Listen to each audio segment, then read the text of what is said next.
साथियों नमस्ते। तो आज हम अध्याय 12 कुछ प्राकृतिक परिघटनाएं इसके जो इम्पोर्टेंट पॉइंट्स है वो पढ़ेंगे। और इससे पहले के जितने भी वीडियोज है वो सारे मैंने प्लेलिस्ट में डाल दिए हैं, तो आप प्लेलिस्ट में जाओ और सारे वीडियोज जो है आराम से देखो। तो यहाँ पर जो हमारा सबसे पहला पॉइंट है वो है तड़ित, यानी तड़ित क्या होता है।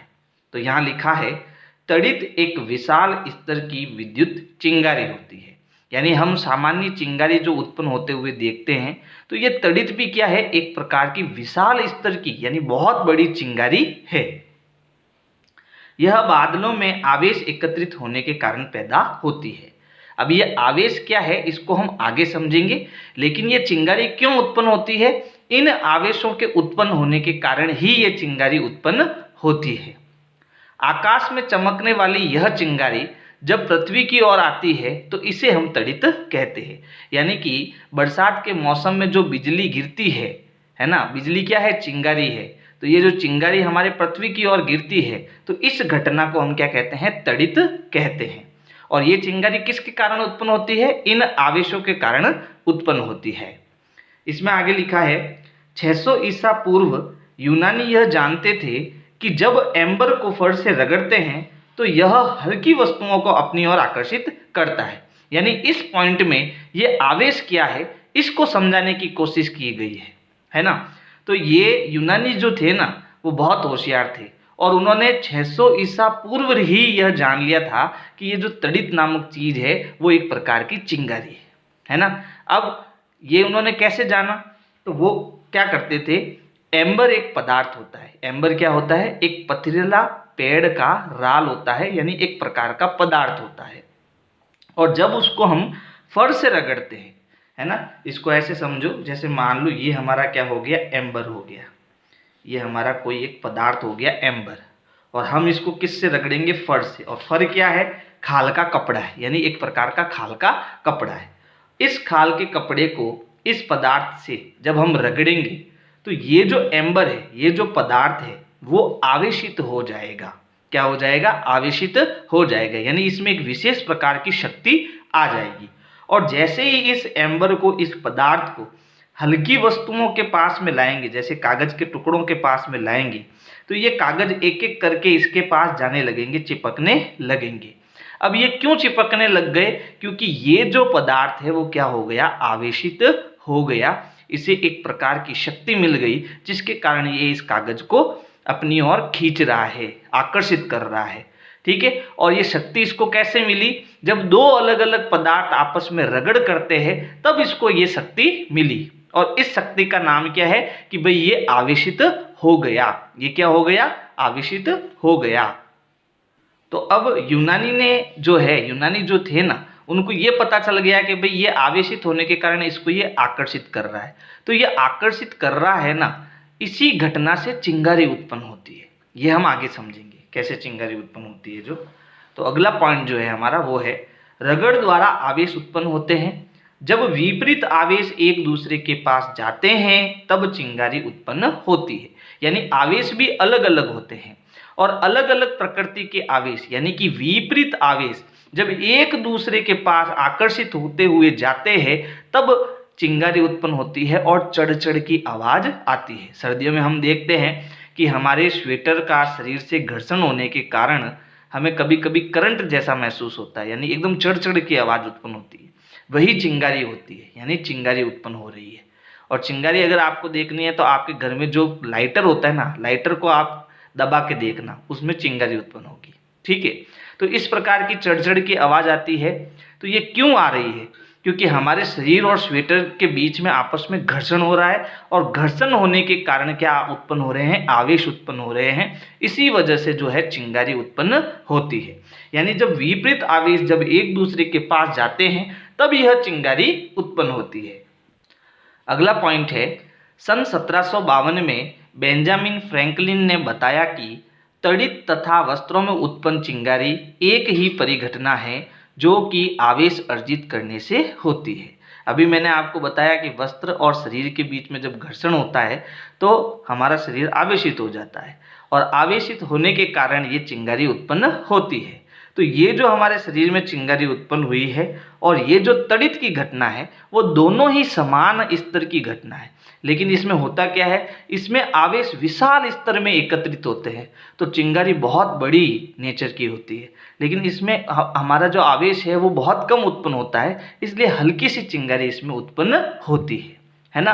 परिघटनाएं दोनों एक ही है, लेकिन चिंगारी इसमें विशाल स्तर की होती है और इसमें निम्न स्तर की होती है। फिर आगे पॉइंट है, आगे समझाया गया है कि ये आवेश कैसे उत्पन्न होते हैं। तो देखो यहाँ लिखा है, प्लास्टिक की रिफिल को पॉलीथीन से रगड़ने पर, यानी हमें क्या करना है, एक प्लास्टिक की रिफिल लेनी है और एक पॉलीथीन लेना है और इन दोनों को आपस में क्या करना है, रगड़ना है। और जैसे ही हम रगड़ेंगे तब रिफिल कुछ आवेश अर्जित कर देता है, यानी हमारी जो रिफिल होगी प्लास्टिक की वो आवेशित हो जाएगी। जब इस रिफिल को कागज के टुकड़ों, छोटे टुकड़ों के समीप लाते हैं तो रिफिल इन कागज के टुकड़ों को अपनी ओर आकर्षित करता है। जैसे मान लीजिए ये प्लास्टिक की रिफिल हो गई और ये मेरी पॉलीथीन हो गई। मैं क्या करूँगा, इन दोनों को आपस में रगड़ूंगा। जैसे ही रगड़ूंगा तो ये रिफिल जो है वो आवेशित हो जाएगी और जब नीचे छोटे छोटे कागज के टुकड़े होंगे और उनके पास में इसको ले जाऊंगा तो वो कागज के टुकड़े इसके ऊपर चिपक जाएंगे। अब ये कागज के टुकड़े क्यों चिपक जाते हैं, क्योंकि विपरीत आवेश होने के कारण वो एक दूसरे को आकर्षित करते हैं और वो चिपक जाते हैं। ठीक है, जब रिफिल को पॉलीथीन से रगड़ते हैं तो रिफिल आवेशित हो जाती है, यानी ये लाइन आपको याद रखनी है। अब अगला पॉइंट है रगड़ द्वारा आवेश, जिसमें हम कौन कौन से पदार्थों को रगड़ेंगे जिसके कारण आकर्षण होगा। तो यहाँ पर पहला पॉइंट है रगड़ी गई वस्तु, यानी हम किसे रगड़ रहे हैं। दूसरा, पदार्थ जिससे रगड़ा जाए, यानी कि जिस पदार्थ से हम रगड़ेंगे इस वस्तु को वो सारे पदार्थ यहाँ दिए हुए। और कागज के टुकड़े क्या करेंगे, आकर्षण करेंगे या नहीं करेंगे, वो यहाँ हमें लिखना है। तो सबसे पहले हम रिफिल लेंगे। रिफिल को पॉलीथीन से रगड़ो या ऊनी वस्त्र से रगड़ो। ठीक है, जब इनको छोटे कागज के टुकड़ों के पास में लाओगे तो क्या होगा, आकर्षण होगा। या आप गुब्बारा ले सकते हो, गुब्बारे को पॉलीथीन से, ऊनी वस्त्र से या शुष्क बाल से, यहाँ बल नहीं है शुष्क बाल है, इसको थोड़ा करेक्ट कर लेना, इससे रगड़ेंगे तब भी गुब्बारे को जब इन कागज के छोटे छोटे टुकड़ों के पास में लाओगे तो अभी क्या होगा, आकर्षण होगा। रबर और ऊन, इन दोनों को आपस में रगड़ोगे तो रबर आवेशित हो जाएगी और जब इन कागज के टुकड़ों के पास में आप लाओगे तो भी क्या होगा, आकर्षण होगा। प्लास्टिक का कंगा और शुष्क बाल, इनको भी आपस में घर्षण करोगे, है ना, रगड़ोगे तो, और जैसे ही इस प्लास्टिक के कंगे को आप इन कागज के टुकड़ों के पास में लाओगे तो ये कागज के टुकड़े भी क्या करेंगे, आकर्षण करेंगे, कंगे से चिपक जाएंगे। अब ये आकर्षण जो है वो क्यों हुआ, तो यहाँ पर हम इसको समझेंगे कि भाई आकर्षण कब होता है और प्रतिकर्षण कब होता है। तो ये घटना जो है वो आवेशों के प्रकार से हम समझ सकते हैं। तो आवेश कितने प्रकार के होते हैं, तो आवेश हमारे दो प्रकार के होते हैं, धनावेश और ऋणावेश, जिसे हम प्लस और माइनस भी बोलते हैं। फिर आगे लिखा है, सजातीय आवेश एक दूसरे को प्रतिकर्षित करते हैं जबकि विजातीय आवेश एक दूसरे को आकर्षित करते हैं। यानी अब हमें ये तो पता चल गया कि आवेश दो प्रकार के होते हैं, एक तो होता है धनावेश जिसे हम प्लस से लिखते हैं, एक होता है ऋणावेश जिसे हम माइनस से लिखते हैं। फिर यहाँ लिखा है सजातीय आवेश। अब सजातीय कौन कौन होंगे, तो सजातीय आवेश यानी कि समान आवेश, जब दो आवेश प्लस के हैं तो इन दोनों को हम सजातीय बोलेंगे। यदि दो आवेश माइनस के हैं तो इन दोनों को भी हम सजातीय बोलेंगे। ठीक है, अब विजातीय किसे बोलेंगे, जो एक आवेश तो प्लस का हो और दूसरा आवेश माइनस का हो तो इनको हम विपरीत आवेश या विजातीय आवेश बोलेंगे। ठीक है, तो सजातीय आवेश जब एक दूसरे के पास में आते हैं तो वे एक दूसरे को धक्का देते हैं, यानी इनमें क्या होता है, प्रतिकर्षण होता है। ठीक है, जब प्लस प्लस के पास में आएगा तब भी प्रतिकर्षण होगा, जब माइनस माइनस के पास में आएगा तब भी प्रतिकर्षण होगा। लेकिन विजातीय आवेश जब एक दूसरे के पास में आएंगे तो क्या होगा, आकर्षण होगा।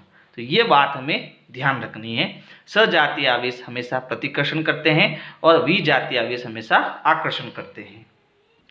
तो इसको समझने के लिए हम प्रयोग भी कर सकते हैं। तो देखो प्रयोग क्या है, दो गुब्बारों को ऊनी वस्त्र से रगड़ने पर दोनों ही समान रूप से आवेशित हो जाते हैं। जब उन्हें एक दूसरे के समीप लाते हैं तो वे एक दूसरे को क्या करते हैं, प्रतिकर्षित करते हैं।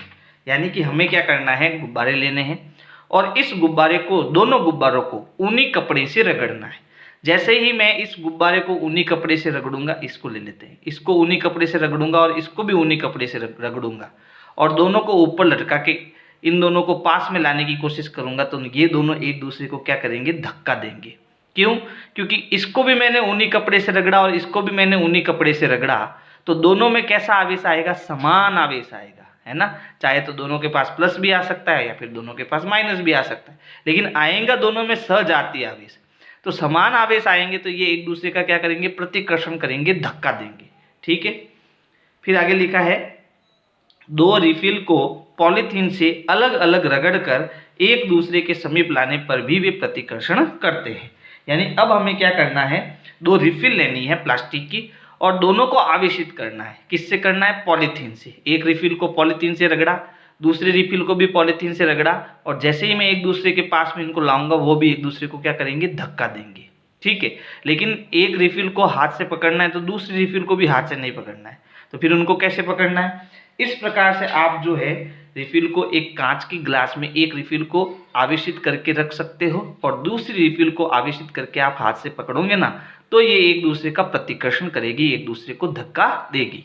ठीक है, अच्छा, अब तीसरा प्रयोग क्या कर सकते हैं, अब एक आवेशित गुब्बारे के समीप एक आवेशित रिफिल लाने पर वे एक दूसरे को क्या करते हैं, आकर्षित करते हैं, आकर्षित होती है। क्यों होती है, क्योंकि गुब्बारे को हमने किससे रगड़ा भाई, ऊन से रगड़ा। ठीक है, लेकिन हमने रिफिल को किससे रगड़ा, रिफिल को हमने पॉलीथीन से रगड़ा, है ना। ये रिफिल है, इसको मैंने पॉलीथीन से रगड़कर कांच में डाल दिया, और ये हमारी ऊन जो है वो किससे रगड़ी है, सॉरी, ये हमारा गुब्बारा जो है वो किससे रगड़ा हुआ है, ऊन से। तो इसके पास अलग आवेश है और इसके पास भी अलग आवेश है, दोनों अलग अलग प्रकार से आवेशित है। तो जब इस रिफिल के पास में ये गुब्बारा लाऊंगा तो ये दोनों एक दूसरे के समीप आएंगे, एक दूसरे को आकर्षित करेंगे। ठीक है, तो सजातीय आवेश एक दूसरे को प्रतिकर्षित करते हैं, जबकि विजातीय आवेश एक दूसरे को आकर्षित करते हैं। ये हमने प्रयोगों द्वारा समझ लिया है, आप घर पर ये प्रयोग करके देख सकते हो। अब यहाँ नोट लिखा है, नोट क्या है, जब वस्तुओं को आप आवेशित करते हैं तब वे आवेश स्थानांतरित ना हो इसका ध्यान रखें, अन्यथा प्रयोग में आकर्षण प्रतिकर्षण नहीं होंगे। यानी कि जब हम किसी वस्तु को आवेशित करते हैं ना, तो उसको हम बार बार नहीं छुएंगे, क्योंकि जब हम उस वस्तु को छुएंगे और वो आवेशित है तो उसमें जितने भी आवेश है वो हमारे शरीर के अंदर चले जाएंगे, यानी आवेश स्थानांतरित हो जाएंगे, जिससे वो रिफिल हो या गुब्बारा वो अनावेशित हो सकता है। ठीक है, तो इस चीज का हमें ध्यान रखना है। अब अगला पॉइंट है आवेश का स्थानांतरण, यानी आवेश का एक जगह से दूसरी जगह पर जाना। अब ये कैसे होता है, तो इसको अब हम समझेंगे। किसी विद्युत आवेश को किसी आवेशित वस्तु से अन्य वस्तु में धात्विक चालक द्वारा भेजा जा सकता है। यानी जो धातुएं होती है वो विद्युत का चालन करती है। विद्युत का चालन क्यों करती है, क्योंकि उसमें आवेश गति करते हैं। तो किसी भी धात्विक चालक में आवेशों का स्थानांतरण किया जा सकता है। ये एक पॉइंट हो गया हमारा। अब इसको हम प्रयोग द्वारा समझेंगे कि वास्तव में आवेश स्थानांतरित कैसे होते हैं। तो देखो, प्लास्टिक की एक खाली बोतल लीजिए। हमें क्या करना है, इस प्रकार की एक प्लास्टिक की खाली बोतल लेनी है।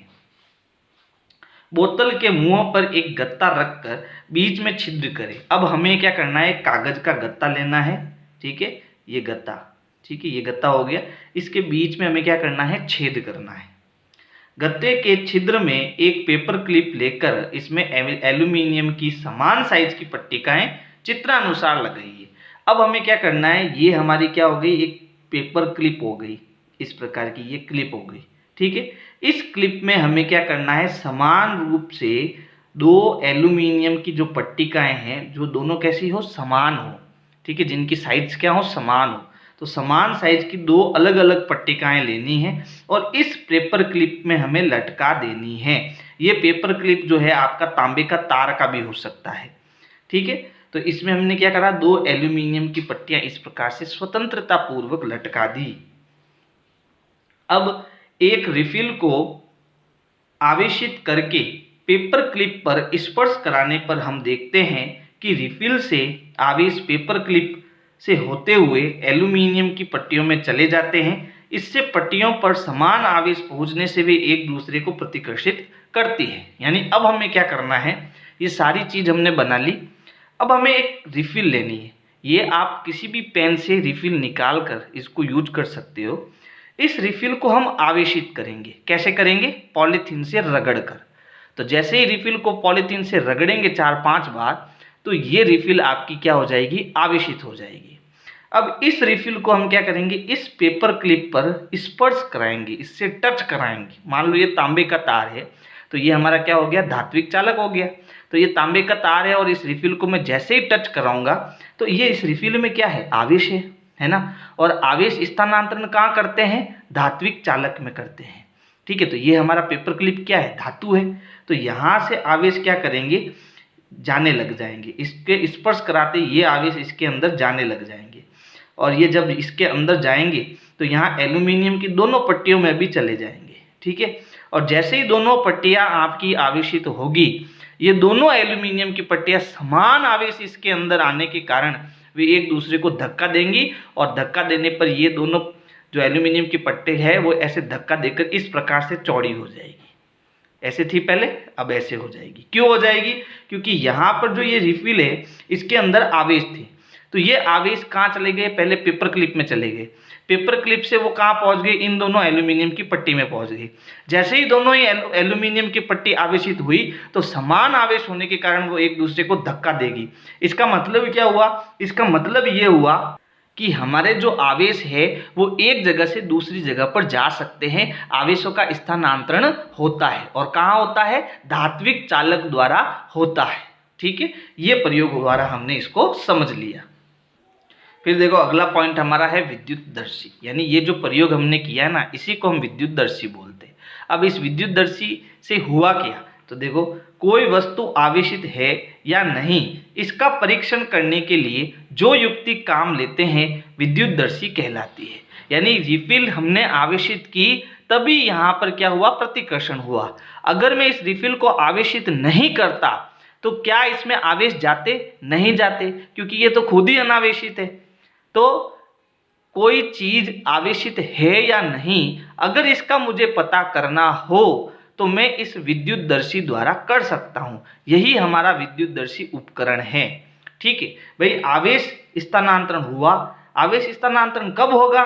जब रिफिल आवेशित होगी। अगर रिफिल आवेशित नहीं है तो आवेशों का स्थानांतरण भी नहीं होगा। ठीक है, तो ये उपकरण क्या है?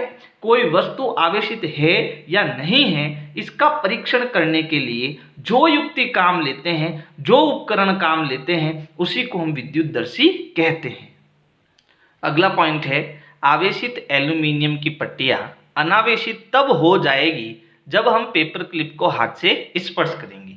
यानी कि अभी तो यहाँ पर प्रतिकर्षण है, जब मैं इस रिफिल को हटाकर इसको हाथ लगाऊंगा तो अब ये आवेश यहाँ से तो हट गए, और पेपर क्लिप के आवेश हमारे कहाँ हो जाएंगे? हाथों में आ जाएंगे। ठीक है, तो ये वापस क्या हो जाएगी? अनावेशित हो जाएगी। अब यहाँ से आवेश वापस, देखो हमने क्या करा? पहले तो इसको आवेशित किया। जैसे ही यहाँ पर रिफिल हमने टच कराई तो ये दोनों एल्यूमिनियम की पट्टी जो है एक दूसरे को धक्का देगी, यानी प्रतिकर्षण करेगी। यानी यहाँ पर अभी आवेश मौजूद है। अब मैं इस रिफिल को हटा दूंगा, तब भी आवेश यहाँ पर रहेंगे, क्योंकि आवेश यहाँ से यहाँ पर चले गए, है ना। लेकिन जैसे ही मैं इस पेपर क्लिप को अब हाथ से यूं पकड़ूंगा तो क्या होगा? ये आवेश यहाँ से गति करते हुए अब मेरे शरीर के अंदर चले जाएंगे, और यहाँ से आवेश सारे क्या हो जाएंगे? हट जाएंगे। तो ये वापस क्या हो जाएगा? अनावेशित हो जाएगा। अब प्रश्न उठता है कि ये आवेश हमारे शरीर के अंदर जाके कहाँ जाएंगे? तो हमेशा हमारे आवेश जो होते हैं वो शरीर के अंदर जाके भूमि में चले जाते हैं, धरती में चले जाते हैं। ठीक है, इसी को हम भूसंपर्कण कहते हैं। तो अगला पॉइंट हमारा यही है। अगला पॉइंट क्या है? किसी आवेशित वस्तु से आवेश को तत्वी में भेजने की प्रक्रिया को भूसंपर्कण कहते हैं। यानी हमारी जो धरती है, पृथ्वी है, वो आवेशों की भूखी है। इसको जितने भी आवेश दो कम है, ठीक है ना। तो ये जितने जो भी आवेश होते हैं जिनको हम स्पर्श करते हैं और वो आवेश हमारे शरीर से होते हुए धरती में चली जाती है या फिर किसी दूसरे तरीके से धरती में चली जाती है, उसी चीज को हम भूसंपर्कण कहते हैं। किसी आवेशित वस्तु से आवेश को पृथ्वी में भेजने की प्रक्रिया को भूसंपर्कण कहते हैं। अगला पॉइंट है विद्युत विसर्जन। तो विद्युत विसर्जन क्या होता है? बादलों में घर्षण के कारण बादलों के ऊपरी किनारों के निकट धनावेश तथा निचले किनारों पर ऋणावेश संचित हो जाते हैं। यानी कि क्या होता है, जब बरसात का मौसम होता है तो बहुत सारे बादल होते हैं, है ना। और ये बादल किससे बने हैं? तो बादल बने हैं आपके धूल मिट्टी और हमारे जो समुद्र है वहाँ से जब पानी भाप बनकर ऊपर जाता है तो ये बहुत सारी चीज़ों से मिलकर बादल बनता है। तो ये जो प्रक्रिया होती है तब बादलों में क्या होता है? घर्षण होता है। चाहे एक बादल दूसरे से घर्षण करे या एक बादल के अंदर ही बहुत सारा घर्षण हो, तो यहाँ पर क्या होता है? घर्षण होता रहता है। तो इस घर्षण के कारण क्या होता है? आवेश उत्पन्न होते हैं। हमने पढ़ा है कि भाई जब रिफिल को हम पॉलीथीन से रगड़ते हैं तो क्या होता है? आवेश उत्पन्न होते हैं। तो यहाँ भी बादल जब एक दूसरे को रगड़ करते हैं या बादल अपने आप को रगड़ करता है तब आवेश उत्पन्न होते हैं। और ये आवेश किस प्रकार से उत्पन्न होते हैं कि धनावेश तो बादल के ऊपर इकट्ठा हो जाता है और ऋणावेश बादल के नीचे इकट्ठा हो जाता है। तो यहाँ क्या लिखा था? बादलों में घर्षण के कारण बादलों के ऊपरी किनारों के निकट धनावेश तथा निचले किनारों पर ऋणावेश संचित हो जाते हैं। धरती के निकट भी धनावेश संचयन होता है। अब हम जानते हैं कि धरती जो है, पृथ्वी जो है, उसको कितना भी आवेश दो वो खींच लेगी, है ना। भूसंपर्कण हमने समझा था अभी। तो यहाँ पर क्या होता है कि धरती जो होती है उसके किनारों पर भी क्या होते हैं? प्लस आवेश होते हैं। क्या आवेश होते हैं? प्लस आवेश होते हैं। इसीलिए कितने भी आवेश इसके अंदर डालो ये हमेशा आवेश को खींच लेते हैं। तो अब बादलों के अंदर क्या हुआ? ऊपरी किनारों पर धनावेश और निचली किनारों पर ऋणावेश। यहाँ भी ऊपर प्लस और नीचे माइनस। अब ये आवेश बहुत बड़ी मात्रा में पैदा हो गए। क्या हो गए? बहुत बड़ी मात्रा में पैदा हो गए, क्योंकि बादल छोटा सा नहीं होता है, बादल बहुत बड़ा होता है। तो बादलों में आपस में घर्षण के कारण बहुत बड़ी मात्रा में आवेश पैदा होते हैं। और ये आवेश पैदा होते हैं तब प्लस ऊपर की ओर होता है और माइनस नीचे की ओर होता है। जब संचित आवेशों का परिमाण अत्यधिक हो जाता है तो वायु, जो कि विद्युत का कुचालक है, आवेशों के प्रवाह को रोक नहीं पाती है। तो धनावेश तथा ऋणावेश मिलते हैं। यानी अब क्या होता है? ये ऊपर का भाग हो गया, ठीक है, और ये नीचे का भाग हो गया, और इनके बीच में क्या हो गई? इनके बीच में हवा हो गई। हवा या फिर हम कह सकते हैं वायु हो गई। अब वायु क्या होती है? कुचालक होती है। कुचालक का मतलब इसमें इन आवेशों का चालन नहीं होता, लेकिन क्योंकि यहाँ पर आवेशों की मात्रा बहुत ज़्यादा हो गई और नीचे भी हमारे आवेश बहुत मात्रा में है, और यहाँ पर नीचे वाले क्या है? ऋणावेश है, और यहाँ क्या है? धनावेश है। तो अब ये माइनस का जो है प्लस के साथ चिपकेगा, एक दूसरे का आकर्षित करेगा, और यहाँ वायु इनको नहीं रोक पाएगा क्योंकि ये कुचालक है, ठीक है।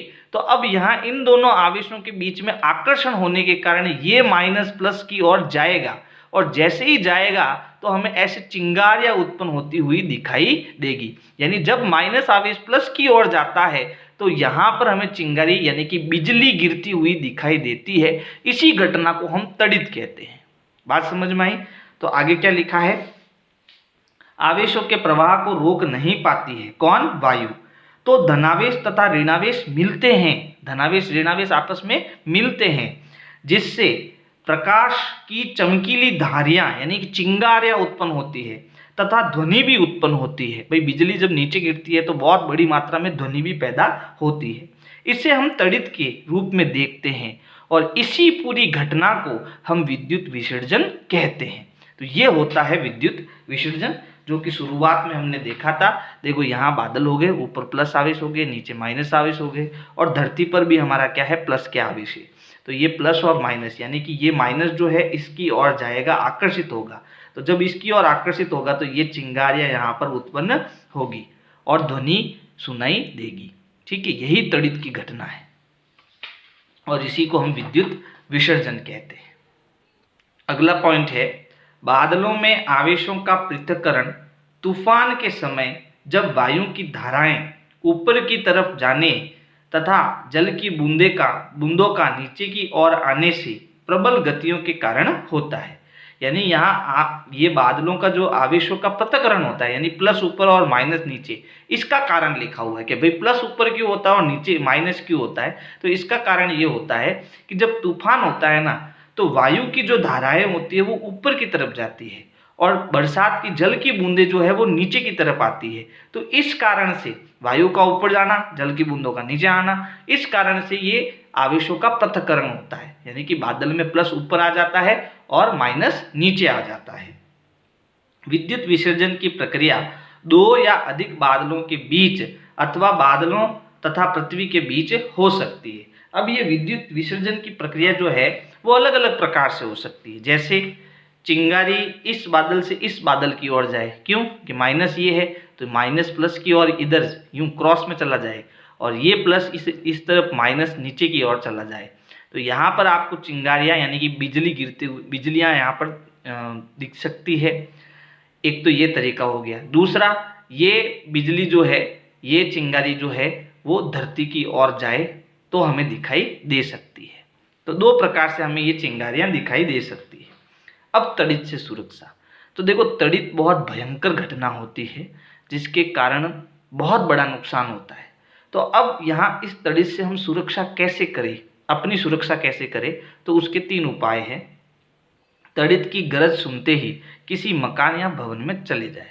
जैसे ही आपको लगे कि भाई बहुत बड़ा तूफान आया है और यहाँ पर बिजली गिर सकती है, तो ऐसे आप जब आपको लगे तो आपको क्या करना चाहिए, किसी भी मकान के अंदर चले जाना चाहिए। दूसरा है, यदि आप किसी कार या बस द्वारा यात्रा कर रहे हैं तो वाहन की खिड़कियां या दरवाजे बंद कर लें। ठीक है, अगर आप बस के अंदर हो, किसी वाहन के अंदर हो, तो आपको तुरंत खिड़कियां और दरवाजे सारे बंद कर देना चाहिए। यदि खुले क्षेत्र में हो तो जमीन पर सिमट कर नीचे बैठे। अब आपके पास कोई विकल्प नहीं है कि भाई यहाँ तड़ित हो रहा है और मेरे पूरा मैदान खुला है, तब आपको क्या करना है, ऐसे सिमट कर बैठ जाना चाहिए। ठीक है, तो ये 3 उपाय है वो आपको ध्यान रखने हैं। फिर तड़ित झंझा किसे कहते हैं, तो गरजने वाले जो तूफान होता है उसको हम तड़ित झंझा कहते हैं। चलो, तड़ित झंझा के समय क्या करें और क्या न करें, तो इसके भी उपाय लिखे हुए हैं। अब इसके 2 उपाय है, यदि आप घर के बाहर हो और यदि आप घर के अंदर हो। तो तड़ित झंझा के समय यदि आप बाहर हो तो आपको क्या करना चाहिए, खुले वाहनों के प्रयोग से बचें। ठीक है, ऐसे वाहन का प्रयोग मत करो जो खुला हो, बंद वाहन का प्रयोग करो। जैसे बाइक जो है उसका प्रयोग आपको नहीं करना चाहिए, कार वगैरह उसका आप उपयोग कर सकते हो, वो भी तब जब आपको बहुत अर्जेंट कहीं जाना हो। ऊंचे स्थान, खुले मैदान, पार्क आदि पर जाने से बचें। ठीक है, यदि आप वन में हैं तो छोटे वृक्ष के नीचे शरण ले, बड़े वृक्ष के नीचे शरण मत ले, छोटे वृक्ष के नीचे शरण ले। यदि आपके चारों तरफ खुला स्थान है तो जमीन पर सिमट कर नीचे बैठें। छतरी के प्रयोग से बचें। छतरी का प्रयोग भी नहीं करना चाहिए, क्योंकि छतरी क्या होती है, धातु से बनी हुई होती है, और धातु में क्या होता है, आवेशों का चालन होता है। अभी मैंने आपको एक प्रयोग द्वारा समझाया था, है ना। तो जो छतरी है वो धातु की बनी होती है, तो अगर वो आवेश धरती की ओर आएंगे तो आपकी छतरी देखकर आपकी छतरी पर भी वो आवेश स्थानांतरित हो सकते हैं, और वो आवेश बड़ी मात्रा में आते हैं तो आपको वो भस्म भी कर सकते हैं, क्योंकि जो विद्युत चिंगारी और जो तड़ित होता है ना वो बहुत पावरफुल होता है। फिर यदि आप घर में हैं तो क्या करें, बर्तन धोना, कपड़े धोना आदि कार्यों को न करें, ये आपको नहीं करना चाहिए। कंप्यूटर, टीवी आदि के प्लगों को सॉकेट से निकाल लें। यदि सॉकेट के अंदर पिन डाली हुई है तो उनको आप बाहर निकाल दें। टेलीफोन के तार, विद्युत तार आदि पर तड़ित आघात कर सकता है, अतः मोबाइल का उपयोग सुरक्षित है, परंतु तभी जब आवश्यक हो, है ना। तार वाले जो फोन होते हैं उनके उपयोग से बचें। मोबाइल सुरक्षित है, परंतु मोबाइल विकल्प तभी प्रयोग करना है जब अति आवश्यक हो। ठीक है, मोबाइल से भी खतरा हो सकता है। अगला पॉइंट है तड़ित चालक। अब ये तड़ित चालक क्या होता है, तो तड़ित चालक एक ऐसी युक्ति है जिसका उपयोग भवनों को तड़ित के प्रभाव से बचाने के लिए किया जाता है। यानी मान लो ऐसा क्षेत्र है जहाँ पर बिजलियाँ अक्सर गिरती रहती है, ठीक है, तो हमें क्या करना चाहिए, इस तड़ित चालक का उपयोग करना चाहिए। अब ये क्या करता है, तो ये एक प्रकार की युक्ति होती है जो भवन के ऊपर अगर तड़ित गिरता है तो इस तड़ित के प्रभाव से हमें बचा सकता है। कैसे बचा सकता है? जैसे हमारे ये भवन है और इसके ऊपर हमने क्या लगाया है? ये तड़ित चालक लगाया है, एक धातु है वो हमने यहाँ लगाई है।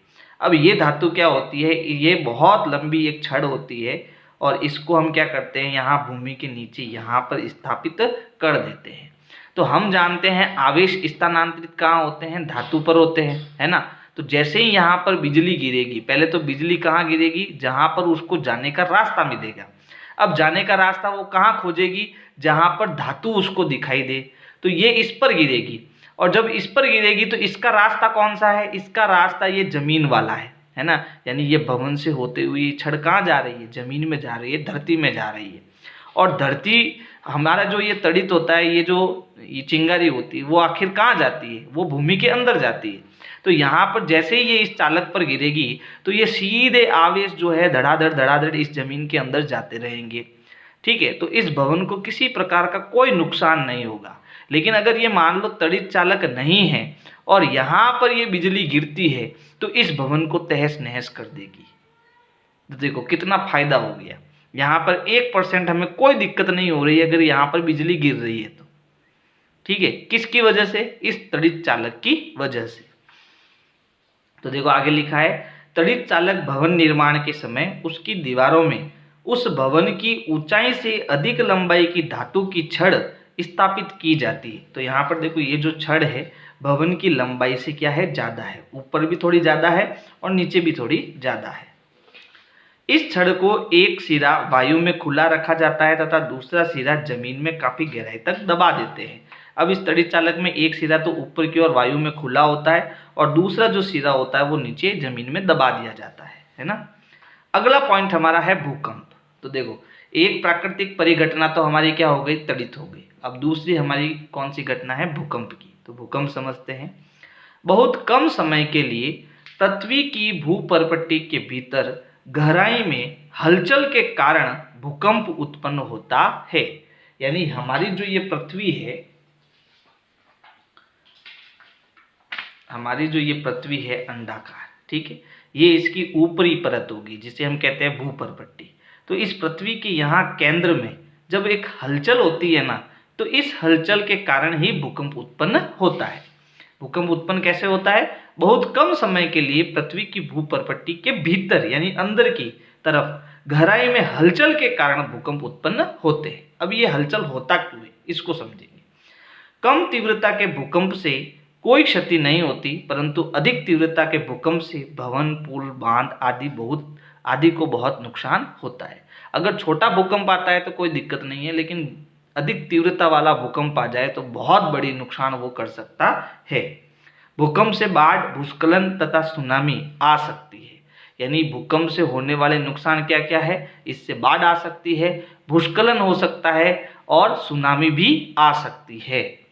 भूकंप का कारण, अब कारण क्या है? तो देखो पृथ्वी की सबसे ऊपरी परत, यहाँ परत कर देना इसको, पृथ्वी की सबसे ऊपरी परत भूपर्पट्टी होती है। यानी पृथ्वी के ऊपर जो सबसे ऊपरी परत होती है उसको हम भूपर्पट्टी कहते हैं। जैसे ये पृथ्वी हो गई जहाँ पर हम चलते हैं, खेलते हैं, कूदते हैं, जो ऊपर जहाँ हम जमीन पर रहते हैं उसी को हम कहते हैं भूपर्पट्टी। ठीक है, अब होता क्या है इस भूपर्पट्टी में? देखो यह अलग अलग टुकड़ों में विभाजित है।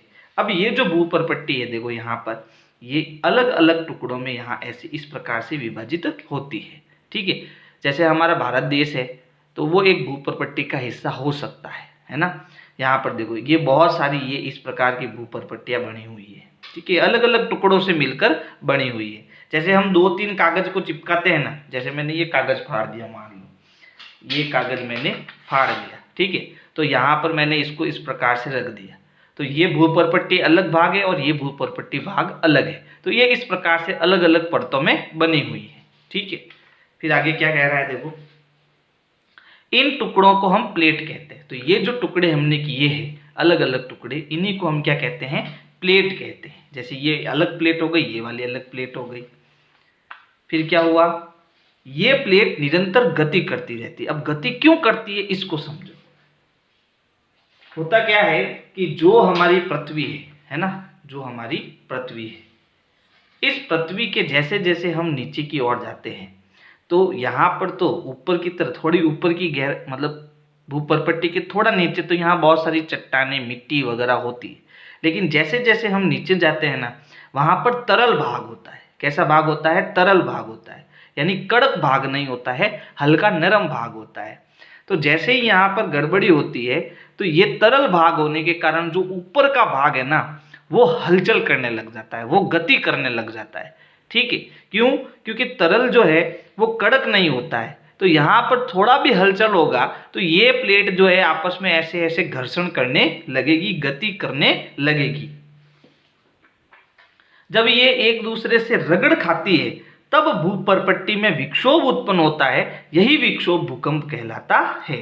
यानी कि हमारे जो ये भूपर्पट्टी वाले टुकड़े हैं, ठीक है, जिसे हम प्लेट कहते हैं, तो ये प्लेट है ना आपस में ऐसे ऐसे यूं गति करती रहती है, हिलती रहती है। लेकिन जब नीचे की तरफ बहुत ज़्यादा कोई हलचल हो जाती है तो ये भूपर्पट्टी एक दूसरे को रगड़ने लगती है। जब ये रगड़ने लगती है तभी भूकंप आता है। बात समझ में आ गई? चलो फिर अगला पॉइंट क्या हमारा? अगला पॉइंट है भारत के अति भूकंप आंशिक क्षेत्र, यानी वो क्षेत्र जो भारत में ज़्यादातर भूकंप वहाँ आते हैं, कौन से हैं? जहाँ भूकंप आने की संभावना अधिक हो उन्हें भूकंपी क्षेत्र अथवा भ्रमण क्षेत्र कहते हैं। भारत के ये क्षेत्र कश्मीर, पश्चिमी व केंद्रीय हिमालय, कच्छ का रण, राजस्थान तथा सिंध गंगा के मैदान है। तो ये वो क्षेत्र है जहाँ पर ये अधिकतम भूकंप आते हैं। और इन क्षेत्रों में क्यों आते हैं? क्योंकि यहाँ पर जो है ये आपकी जो प्लेट है वो बाउंड्री होती है, प्लेट वाली बाउंड्री होती है, इसलिए यहाँ भूकंप ज़्यादा आते हैं। भूकंप की तीव्रता का मापन। अब क्या जो भूकंप आया है उसको हम माप सकते हैं क्या कि भाई ये कितना खतरनाक भूकंप आया है? तो बिल्कुल माप सकते हैं। कैसे? देखो, भूकंप आने पर भूकंपी तरंगे उत्पन्न होती है। जब भी भूकंप आएगा, जब भी पृथ्वी के केंद्र में हलचल होगी तो वो हलचल तरंगों के रूप में निकलेगी। ठीक है, इन तरंगों को भूकंप लेखी या सीस्मोग्राफ द्वारा रिकॉर्ड करते हैं। ये जब भूकंप की तरंगे बाहर निकलती है तो इन तरंगों को हम किससे माप सकते हैं? भूकंप लेखी से माप सकते हैं। इसकी तीव्रता को हम माप सकते हैं कि इसकी तीव्रता कितनी है। तो ये आपको याद रखना है कि भूकंप की तीव्रता हम किससे मापते हैं? भूकंप लेखी से मापते हैं। तो चलो ये भूकंप लेखी उपकरण कैसा होता है इसके बारे में पढ़ते हैं। यह एक प्रकार का लोलक होता है। अब लोलक क्या होता है? जब मान लो जैसे कोई गेंद है उसको हम बीच में से बांध कर, किससे बांधेंगे? डोरी से, और लंबी डोरी लेकर उस बॉल को ऐसे ऐसे गति करवाएंगे तो उस चीज़ को हम क्या कहते हैं? लोलक कहते हैं। ठीक है, जैसे ऐसे समझ लो आप, ये हमारी डोरी हो गई और यहाँ पर हमने क्या बांध ली? गेंद बांध ली। अब इस डोरी को मैंने पकड़ा और यहाँ पर इस गेंद को मैंने धक्का दिया तो वो गेंद कैसे गति करेगी? इस प्रकार से गति करेगी। तो ये लोलक भी इस प्रकार का ही होता है। तो ये जो भूकंप लेखी है यह एक प्रकार का लोलक होता है जो भूकंपी तरंगे उत्पन्न होने पर दोलन करता है, कंपन करता है। यानी गेंद जैसे इस प्रकार से इधर उधर कंपन कर रही है तो ये भी क्या करने लगता है? कंपन करने लगता है, दोलन करने लगता है। इसके कंपयमान तंत्र के साथ एक पेन जुड़ा होता है जो भूकंप की तरंगों के कारण गति करता है और कागज की पट्टी पर रिकॉर्ड करता है। यानी कि कुछ इस प्रकार का ये होता है लोलक। यहाँ पर देखो, यहाँ पर ये वॉल लगी हुई है ना, तो ये लोलक के जैसा ही है।